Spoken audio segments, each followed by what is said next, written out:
Қайырлы күн достар, бүгін сіздерге осындай өте дәмді болып шығатын және де ортасы қуыс болмай толығымен пісіп шығатын нағыз бауырсақтардың рецебімен бөлісетін боламын.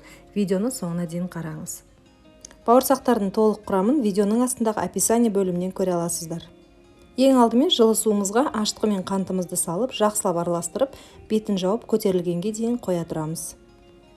Одан кейін қамырымызды илеуге кірісеміз. Ол үшін алдымен жылы суымызды және де жылы сүтімізді, оның үстіне 1 шай қасық тұзымызды және де 3 ас қасық майонезді қосып, жақсылап барлығы біркелкі масса болғанға дейін араластырып аламыз. Массамыз толық араласып болғаннан кейін, осының үстіне дайын болған аштығымызды араластырып құйып, және де електен өткізілген ұн салып отырып, жақсылап жұмсақ қамыр илейтін боламыз.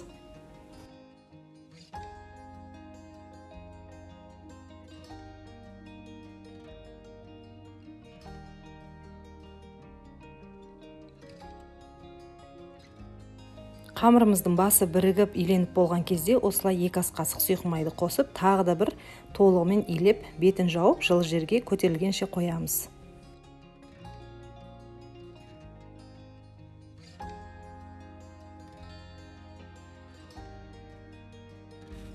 Біздің қамырымыз дайын болды. Қамырымызды қалауымызша 2-3 бөлікке бөліп аламыз.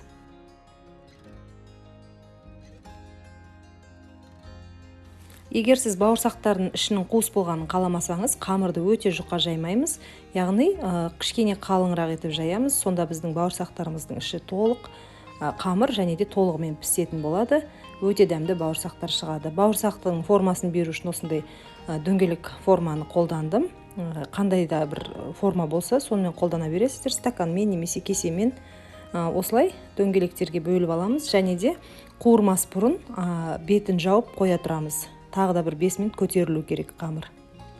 Қамырымыз көтерілгенше осы уақытта табамызға майды құйып қыздыра береміз. Және де демалып тұрған бауырсақтарымызды біртіндеп салып, осылай майда 2 бетін аударыстырып тұрып қуырып аламыз.